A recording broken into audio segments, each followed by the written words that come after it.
ಇದು operation rising lion ಕುರಿತು ಆಧುನಿಕ ಪಶ್ಚಿಮ ಏಷ್ಯಾದ ರಾಜಕೀಯ ಸಮತೋಲನವನ್ನು ಬದಲಾಯಿಸುವಂತಹ ಘೋಷಣಾತ್ಮಕ ಘಟನೆ. ಕಾಲ್ಪನಿಕವಲ್ಲ, ವಾಸ್ತವವೇ. ಒಂದು ಅತ್ಯಂತ ಸ್ಫೋಟಕ ಮತ್ತು ಸಂವೇದನಶೀಲ ಪ್ರದೇಶದಲ್ಲಿ ಶಕ್ತಿಯ ಸಮತೋಲನವು ಒಂದು ರಾತ್ರಿ ಅನ್ನೋಷ್ಟರಲ್ಲಿ ಬದಲಾಗುತ್ತಿದೆ ಎಂದು ಕಲ್ಪಿಸಿಕೊಳ್ಳಿ. ದಶಕಗಳಿಂದ ಹಮ್ಮಿಕೊಂಡಿದ್ದ ಶಾಡೋ ವಾರ್ ಈಗ ನಿಖರತೆಯ ಹಾಗೂ ತಂತ್ರದ ಅಗ್ನಿಯಲ್ಲಿ ಉರಿಯುತ್ತಿದೆ. ಆ ಕ್ಷಣ ಈಗ ಬಂದಿದೆ ಮತ್ತು ಇದು ಭೂಕಂಪದಂತ ಪ್ರಭಾವಗಳೊಂದಿಗೆ ನಡೆಯುತ್ತಿದೆ. 2025 June 12-13 Israel operation rising lion ಎಂಬ ಹೆಸರಿನಲ್ಲಿ ಬಹುಆಯಾಮದ ಕಾರ್ಯಾಚರಣೆಯನ್ನು ಆರಂಭಿಸಿತು. ಇದು ಇರಾನ್ನ ಅಣ್ವಸ್ತ್ರ ಕನಸು ಮತ್ತು ಸೈನಿಕ ಸಾಮರ್ಥ್ಯದ ಹೃದಯದಲ್ಲಿಯೇ ನುಗ್ಗಿದ ಆಘಾತ. ಇದು ಹಳೆಯ ಪೈಪೋಟಿಯ ಮತ್ತೊಂದು ಅಧ್ಯಾಯವಲ್ಲ. ಇದು ಮಧ್ಯಪೂರ್ವದ ತಂತ್ರಭರಿತ ಭೂಗೋಳವನ್ನು ಪುನರ್ರಚಿಸಲು ರೂಪಿತವಾದ ಧೈರ್ಯಶಾಲಿ ಹಾಗೂ ಲೆಕ್ಕಾಚಾರದ ಹೆಜ್ಜೆಯಾಗಿದೆ. ಆಪರೇಷನ್ನ ಉದ್ದೇಶ ಇಸ್ರೇಲಿ ಅಧಿಕಾರಿಗಳ ಪ್ರಕಾರ ಇದು ಹವಾಮಾನ ಪ್ರಭಾವ ಹೊಂದಿರುವ ಬಹುವಾರಗಳ ವಾಯುಪ್ರಹಾರಗಳ ಪ್ರಾರಂಭಿಕ ಬರ ಆಗಿದ್ದ ನಾಟಾಂಜ್ ಮುಂತಾದ ಪ್ರಮುಖ ಅಣು ಸಂವರ್ಧನೆ ಕೇಂದ್ರಗಳಿಗೆ ಭಾರಿ ಭೌತಿಕ ಹಾಗೂ ಕಾರ್ಯಾತ್ಮಕ ಹಾನಿ ಸಂಭವಿಸಿದೆ. ಇರಾನ್ನ ಬಲಿಷ್ಠ ಎನಿಸಿಕೊಂಡಿದ್ದ ವೈಮಾನಿಕ ರಕ್ಷಣಾ ವ್ಯವಸ್ಥೆಗಳನ್ನು ಕುಗ್ಗಿಸಲಾಗಿದೆ. ಇದರಿಂದ ಇಸ್ರೇಲ್ಗೆ ಇರಾನ್ ಆಕಾಶದಲ್ಲಿ ಪ್ರಭುತ್ವ ದೊರಕಿದೆ. ಪ್ರಮುಖ ವಿಜ್ಞಾನಿಗಳು, ಸೇನಾಧಿಕಾರಿಗಳ ಉದ್ದೇಶಿತ ಗುರಿಯಾಗಿದ್ದ ಪರಿಣಾಮ ಇರಾನ್ನ ತಂತ್ರಜ್ಞಾನ ಕುಸಿಯಿದೆ. ಇರಾನ್ ಬೆಂಬಲಿಸುವ ಪ್ರಾಕ್ಸಿ ಸಂಘಟನೆಗಳು ಆಕ್ಸಿಸ್ ಆಫ್ ರೆಸಿಸ್ಟೆನ್ಸ್ ಸಹ ಬಿಗುವಿನಿಂದ ನಡುಗಿದಿವೆ. ಈ ಆಘಾತಗಳು ಇರಾನ್ನ ಅಜೇಯ ಅಣುಶಕ್ತಿ ಕನಸು ಎಂಬ ಪ್ರಚಾರದ ತಳಹದಿಯನ್ನು ಒಡೆದು ಹಾಕಿವೆ. ಪಶ್ಚಾತ್ಭಾಗದ ಹಿನ್ನೆಲೆ: ಇರಾನ್ ಬಹುಕಾಲದಿಂದ ತನ್ನ ಅಣು ಯೋಜನೆ ಶಾಂತಿಯುತವಾಗಿದೆ ಎಂದು ಹೇಳುತ್ತಿದ್ರು. ಆದರೆ ಅಂತಾರಾಷ್ಟ್ರೀಯ ಅಣುಶಕ್ತಿ ಸಂಸ್ಥೆ ಮತ್ತು ಪಶ್ಚಿಮ ರಾಷ್ಟ್ರಗಳು ವಿಭಿನ್ನ ಕತೆ ಹೇಳುತ್ತಿವೆ.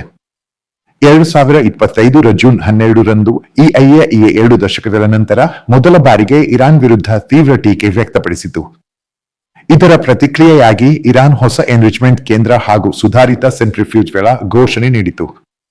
ಇಸ್ರೇಲ್ಗಾಗಿ ಇದು ಏರೆಡ್ ಲೈನ್ ಆಗಿತ್ತು.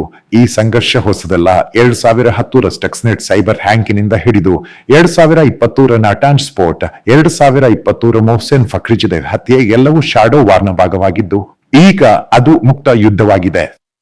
ಇಸ್ರೇಲ್ ಪ್ರಧಾನಿ ಬೆಂಜಮಿನ್ ನೆತನ್ಯಾಹು ಆಗಾಗ ಇರಾನ್ನ ಅಣು ಯೋಜನೆಯನ್ನು ಇಸ್ರೇಲ್ನ ಅಸ್ತಿತ್ವದ ಅಪಾಯವೆಂದು ಎಚ್ಚರಿಸಿದ್ದೆ. ಇಸ್ರೇಲ್ ಹೇಗೆ ಯಶಸ್ವಿಯಾದ್ದು? ಆಪರೇಷನ್ ರೈಸಿಂಗ್ ಲಯನ್ ಬಹುಆಯಾಮದ ಯುದ್ಧದ ಮಾದರಿ. ನಿಖರವಾದ ಏರ್ ಸ್ಟ್ರೈಕ್ಗಳು, ಸೈಬರ್ ದಾಳಿ, ಗುಪ್ತ ಚಟುವಟಿಕೆ, ಸಾಬೋಟಾಜ್, ಗುರಿಯಾಗಿಸಿದ ಹತ್ಯೆಗಳು ಇವೆಲ್ಲ ಸಮನ್ವಯದಿಂದ ಜರುಗಿದವು. 2025 ಜೂನ್ 14 ಇಸ್ರೇಲ್ ಈಗ ತೆಹ್ರಾನ್ ತನಕ ನಿರ್ಬಂಧವಿಲ್ಲದೆ ಹಾರಬಹುದು ಎಂದು ಭದ್ರತಾ ಅಧಿಕಾರಿಗಳು ಘೋಷಿಸಿದರು. ಹಮದಾನ್ನ ಏರ್ಚು ಎಚ್ಚರಿಕೆ ರಡಾರ್, ಫೋರ್ಡೋ ಸುತ್ತಲಿನ ರಕ್ಷಣಾ ವ್ಯವಸ್ಥೆ ಮುಂತಾದವು ನಾಶವಾಗಿವೆ. ಸ್ಫೋಟಕ ಡ್ರೋನ್ಗಳು, ಸ್ಮಗ್ಲಿಂಗ್ ಹಾರ್ಡ್ವೇರ್ಗಳು ಹಾಗೂ ನಿಖರ ಕ್ಷಿಪಣಿಗಳನ್ನು ಬಳಸಲಾಗಿತ್ತು. ಇರಾನ್ ಬಲಿಸ್ಟಿಕ್ ಕ್ಷಿಪಣಿ ದಾಳಿಗಳು ಇಸ್ರೇಲ್ಗೆ 8 ತೊಂದರೆ ತಂದವೆ ಎಂಬ ಹೇಳಿಕೆಗಳಿಗೆ ಸಾಕ್ಷ್ಯವಿಲ್ಲ. ಅಣು ಮೂಲಸೌಕರ್ಯಗಳ ಗುರಿ, ನಾಟಾಂಜ್ ಪ್ಲಾಂಟ್ ಭಾರಿ ಹಾನಿಗೆ ಒಳಗಾಗಿದೆ. IAEA ಮುಖ್ಯಸ್ಥ ರಫಾಯೆಲ್ ಗ್ರೋಸಿ ಅಲ್ಲಿ 60% ಶುದ್ಧತೆಯ ಯುರೇನಿಯಂ ಎನ್ರಿಚ್ ಆಗುತ್ತಿದ್ದ ಮೇಲ್ದರ್ಜೆಯ ಘಟಕ ಸಂಪೂರ್ಣ ನಾಶವಾಗಿದೆ ಎಂದು ದೃಢೀಕರಿಸಿದರು. ಉಪಗ್ರಹ ಚಿತ್ರಗಳಲ್ಲಿ ವಿದ್ಯುತ್ ಘಟಕಗಳು ನಾಶ, ಸೆಂಟ್ರಿಫ್ಯೂಜ್ಗಳು ಭಸ್ಮವಾಗಿರುವುದು ಗೋಚರಿಸುತ್ತದೆ. ಫೋರ್ಡೋ, ಪಾರ್ಚಿನ್, ಕೊಂದಾವ್ ರಿಯಾಕ್ಟರ್, ಹಲವಾರು ಮಿಸೈಲ್ ತಾಣಗಳು, ಸೇನಾ ತಾಣಗಳ ಮೇಲೆಯೂ ದಾಳಿ ನಡೆದಿದೆ. ವೈಜ್ಞಾನಿಕ ನೆಲೆ ಕುಸಿತ. ಮೊಹಮ್ಮದ್ ಮೆಹದಿ ತೆಹ್ರಾನ್ಚಿ ಮತ್ತು ಫರೇದೂನ್ ಅಬ್ಬಾಸಿ ಸೇರಿದಂತೆ ಪ್ರಮುಖ ವಿಜ್ಞಾನಿಗಳನ್ನು ಹತ್ಯೆ ಮಾಡಲಾಗಿದೆ. ತಾಂತ್ರಿಕ ಶಕ್ತಿಯ ನಷ್ಟವು ಪುನಃ ನಿರ್ಮಾಣದಲ್ಲಿ ವಿಳಂಬ ಉಂಟು ಮಾಡಲಿದೆ. ಪ್ರಾಕ್ಸಿ ಸಂಘಟನೆಗಳ ಪತನ. ಹಮಾಸ್ ನಾಯಕತ್ವ ಧ್ವಂಸವಾಗಿದೆ. ಹಿಜ್ಬುಲ್ಲಾ ನಾಯಕ ಹಸನ್ ನಸ್ರಲ್ಲಾ ಹತ್ಯೆಗೊಂಡಿದ್ದಾರೆ.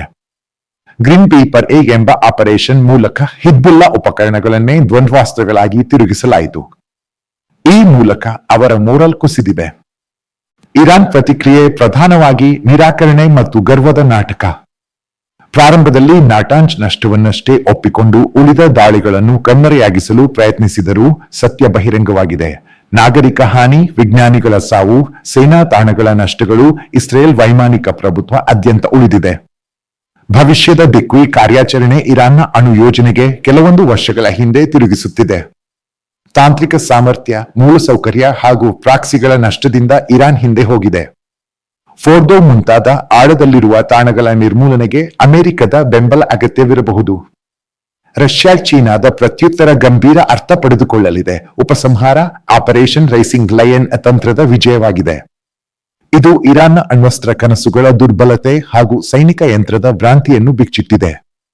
ಇಸ್ರೇಲ್ ತೀವ್ರತೆಯಿಂದ ಆಕಾಶ ಪ್ರಭುತ್ವದಿಂದ ಹಾಗೂ ಪ್ರಾಕ್ಸಿ ಶಕ್ತಿಗಳನ್ನು ನಾಶ ಮಾಡುವ ಮೂಲಕ ತನ್ನ ಶಕ್ತಿಯ ಪ್ರದರ್ಶನ ಮಾಡಿದೆ. ಇರಾನ್ನ ಅಜೇಯ ನರೇಟಿವ್ ಈಗ ಭಸ್ಮವಾಗಿದೆ. ಈ ಯುದ್ಧ ಮುಂದುವರಿಯುತ್ತಿರುವಾಗ ಪಶ್ಚಿಮ ಏಷಿಯಾ ಎಂಬ ಬದಲಾಗುತ್ತಿರುವ ನಕ್ಷೆ ಜಗತ್ತನ್ನು ಇಡೀ ವಿಶ್ವ ಉಚಿತ ನೋಡುವುದಾಗಿದೆ.